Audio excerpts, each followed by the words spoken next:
तो पैसिव के अंदर अब बारी आ चुकी है फ्यूचर इंडेफिनिट टेंस करने की। तो हेडिंग डालो भाई,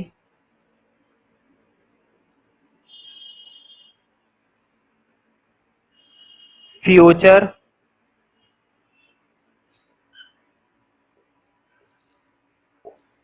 इंडेफिनिट। कौन सा नेट? इंडेफिनिट, है ना।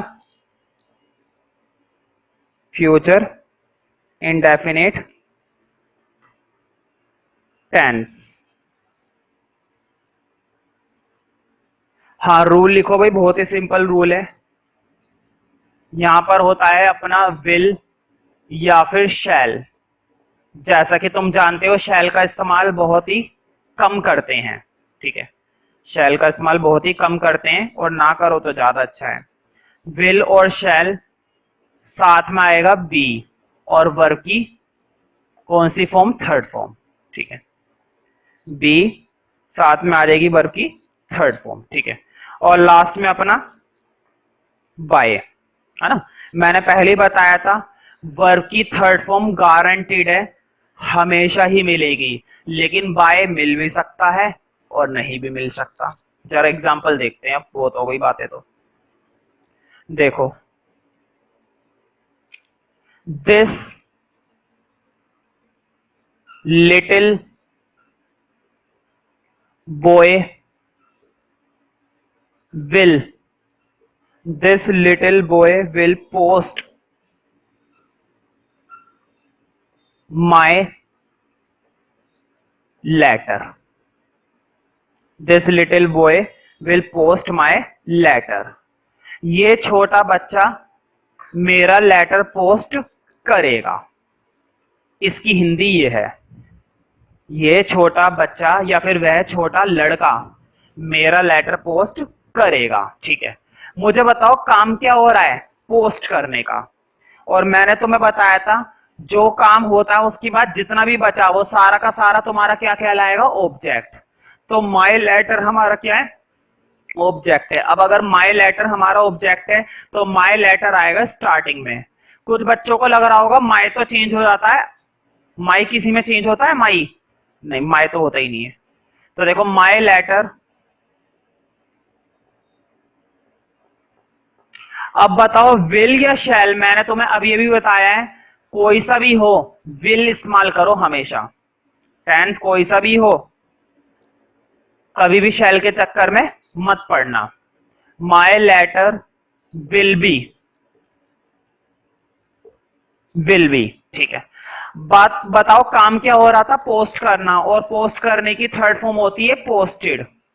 माई letter will be posted, posted by, और किसके द्वारा पोस्ट किया जाएगा? By this little boy, by this little boy, है ना। तो कर दो भाई, बाय दिस लिटिल बॉय, ठीक है। तो देखो कितनी आसानी से हम फ्यूचर इंडेफिनिट को भी कर पा रहे हैं। एक बार अगर हमें एक्टिव से पैसिव बनाने की कमांड हो गई, सारे रूल दिमाग के अंदर चिपक गए, तो हम फिलअप को भी झट से कर सकते हैं। फिर कोई सा भी पैराग्राफ आ जाए, कैसा भी किसी भी तरह का एक्टिव पैसिव आ जाए, फिर हमें फिर हमसे उस एक्टिव पैसिव को कोई नहीं बचा सकता। भगवान भी आ जाएंगे ना एक्टिव पैसिव को बचाने, तब भी नहीं बचा पाएंगे, है कि नहीं? क्यों? क्योंकि हम बहुत अच्छे से क्या करके बैठे हुए होंगे उस टॉपिक पर? कमांड, है ना। मतलब वो टॉपिक हमें अच्छे से आ चुका होगा। और देखते हैं,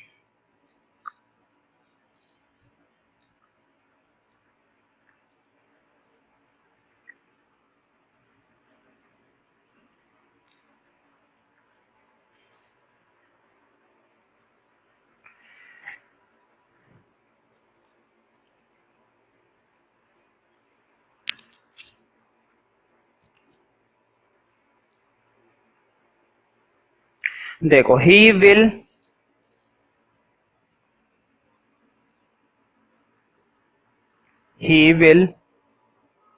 give me, he will give me a watch, वह मुझे एक घड़ी देगा। अब वो देगा या नहीं देगा कुछ नहीं पता, हो सकता है वो कंजूस हो, तुम्हें घड़ी तो छोड़ो घड़ी की एक सुई भी ना दे, है कि नहीं। और हो सकता है तुम्हें घड़ी दे दे, है ना, किस्मत की बात है, किस्मत की बात है और उसकी कंजूसी की बात है कि वो क्या देगा और क्या नहीं देगा। हो सकता है तुम्हें घड़ी का जरा शीशा दे दे बस, है कि नहीं। चलो खैर, तो वो मुझे घड़ी देगा, काम क्या हो रहा है, देने का, गिव, काम क्या हो रहा है, देने का। अब देखो, देने के बाद मैंने हमेशा बताया कि जितना भी बचता है वो सारा का सारा ऑब्जेक्ट होता है, लेकिन कभी कभी ना कुछ हटकर आते हैं। देखो, तुम एक बार में एक ही रूल से एक ही बात को सुन सुनकर सारा कुछ नहीं कर सकते। कभी भी इंग्लिश में कुछ भी किसी भी तरह का परिवर्तन आ जाएगा, और उस परिवर्तन को तुम तभी समझ पाओगे, उस टॉपिक को तुम तभी समझ पाओगे जब तुम लगातार क्या करते चले जाओगे, किसी भी टॉपिक की प्रैक्टिस। कभी भी कुछ भी बदल जाता है। देखो, इस टेंस के अंदर ये जो मी आ रहा है ना, मी तुम्हें स्टार्टिंग में नहीं लिखना, अभी पता चल जाएगा क्यों। देखो, मी अ वॉच, ये ऑब्जेक्ट सही लग रहा है या फिर ये सही लग रहा है, अ वॉच, एक घड़ी। बताओ ये क्या ऑब्जेक्ट बना, मुझे एक घड़ी, मुझे एक घड़ी, ये कोई बात नहीं है। सीधा सीधा क्या आएगा, अ वॉच, ये है ऑब्जेक्ट। अब तुम कहोगे हमें कैसे पता चलेगा, तो इसी बात का तो एक्सपीरियंस है, इसी बात की तो प्रैक्टिस है। जितना ज्यादा टेंस प्रैक्टिस करते जाओगे, जितना ज्यादा नया नया एग्जाम्पल सीखते जाओगे, और जितनी ज्यादा ग्रामर की बुक्स पढ़ते जाओगे, जितना ज्यादा उस ग्रामर का सॉल्यूशन करते जाओगे, उतना ज्यादा तुम्हारे अंदर क्या आती जाएगी, उस टॉपिक को लेकर नॉलेज आती जाएगी। और तब जाके तुम सीख जाओगे कब कैसे क्यों करें। तो देखो, अब वॉच, अब क्वेश्चन ये फिर मी कहां पर आएगा, मी भी बता दूंगा, पहले अब वॉच का जुगाड़ कर देते हैं। तो देखो, अब वॉच तो आ गया स्टार्टिंग में, अब वॉच, अब वॉच बताओ विल आएगा ना, अब वॉच विल बी, और काम हो रहा था देने का, और देने की थर्ड फॉर्म होती है गिवन, गिव गिव गिवन। अब वॉच विल बी गिवन, और किसे दी जाएगी वॉच, मुझे दी जाएगी। तो देखो, अब watch will be given to me, किसको दी जाएगी, मुझको, गिवन टू मी। समझ में आ गया ना कैसे मैंने मी को फिट करा, मैंने कैसे मी को फिट करा, ये बात समझ में आ गई होगी। अब watch will be given to me, और किसके द्वारा, वह, उसके द्वारा। तो लिखो, given to me by, he किस में चेंज होता है, हिम में, given to me by him, उसके द्वारा। अब समझ रहे हो ना। अब ये सारी चीजें ना प्रैक्टिस का खेल है, प्रैक्टिस मांगता है ये टॉपिक। तुम सोच रहे होंगे कभी भी कुछ भी आ जाता है, लेकिन ज्यादातर तो बेसिक रूल चलता रहता है ना। तो उन टेंसों की तुम्हें लगातार क्या करते रहना है, प्रैक्टिस, प्रैक्टिस से सब कुछ आएगा।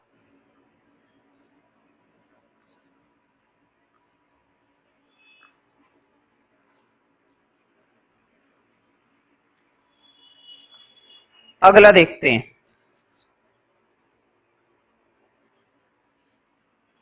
दे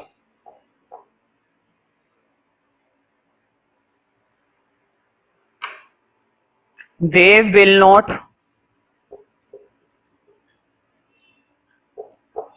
they will not respect the, respect का मतलब होता है किसी का आदर करना, किसी का सम्मान करना। आजकल कुछ बच्चे बदतमीज होते हैं भाई, जो टीचरों का सम्मान नहीं करते, करना चाहिए वैसे, है कि नहीं। They will not respect the teacher. तो देखो, वे सब अध्यापक का आदर नहीं करेंगे, मतलब उनकी इज्जत नहीं करेंगे, उनकी क्या करेंगे, बेइज्जती करेंगे, बेइज्जती करेंगे, है ना। कर लो भाई, हमारा क्या जा रहा है, ठीक है। चलो खैर, बताओ काम क्या हो रहा है, रिस्पेक्ट करने का, और रिस्पेक्ट करने के बाद क्या दिखाई दे रहा है, द टीचर, द टीचर। तो द टीचर हमारा क्या माना जाएगा, ऑब्जेक्ट। अगर ये ऑब्जेक्ट है तो लिख दो इसको स्टार्टिंग में, the teacher will not be, है ना, नोट को बीच में घुसने की आदत होती है। The teacher will not be respected, third form आएगी, रिस्पेक्ट की थर्ड फॉर्म होती है respected, will not be respected, respected by किसके द्वारा, दे, उनके द्वारा ना, तो तुम्हें मालूम होगा दे किस में चेंज होकर आता है, देम में, respected by them, the teacher will not be respected by them, तो टीचर की बेइज्जती वो करके ही रहेंगे, चाहे तुम एक्टिव बनाओ चाहे पैसिव बनाओ, दोनों के अंदर बेइज्जती किसकी होगी, टीचर की और किसकी, यानी कि मेरी।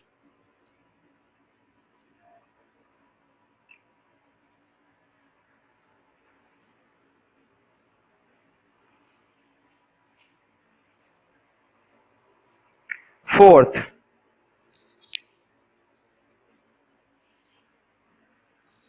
She will not sign, sign करने होते हैं ना भाई, हस्ताक्षर करने होते हैं, कभी करें साइन, आते हैं करने साइन, साइन करने तो जरूर आते होंगे, झंडे जो गाड़ रहे हो तुम। She will not sign these papers, वह इन पर साइन नहीं करेगी, वह इन कागजों पर साइन नहीं करेगी, हो सकता है डिवोर्स के पेपर हो और वो तुम्हारा पीछा ना छोड़े, है ना, तो वो क्यों साइन करेगी, अगर उसके मन में इरादा है कि मैं इस आदमी का पीछा नहीं छोड़ूंगी तो वो गलती से भी साइन नहीं करेगी, ठीक है कि नहीं। खैर, तो बताओ काम क्या हो रहा है, साइन करना, काम क्या हो रहा है, साइन करना, और साइन करने के बाद क्या बचा, दीज पेपर्स, तो ये आएगा स्टार्टिंग में, लिखो दीज पेपर्स। अब बताओ दीज पेपर्स के साथ विल आएगा ना, लेकिन ये नेगेटिव टेंस है, तो लिखो these papers will not be, और काम हो रहा था साइन करने का, साइन करने की third form, these papers will not be signed, will not be signed by किसके द्वारा, शी, उसके द्वारा, तो शी किस में चेंज होकर आता है, बाय हर, शी चेंज हो जाता है भाई हर में, ठीक है। तो देखा हमने किस तरीके से फ्यूचर इंडेफिनिट में भी अपनी कमांड कर ली, और फ्यूचर इंडेफिनिट करना कोई बहुत बड़ी बात नहीं है, बच्चे आजकल छोटे छोटे बच्चे, बारीक बारीक बच्चे यूं ही फ्यूचर इंडेफिनिट को कर डालते हैं, उन्हें पता तक नहीं चलता कि हमने फ्यूचर इंडेफिनिट कर डाला, हमने कौन सा टेंस कर डाला, फ्यूचर इंडेफिनिट, इस बात का उन्हें पता तक नहीं चलता, कितनी कमाल की बात है ना, अच्छी बात है। चलो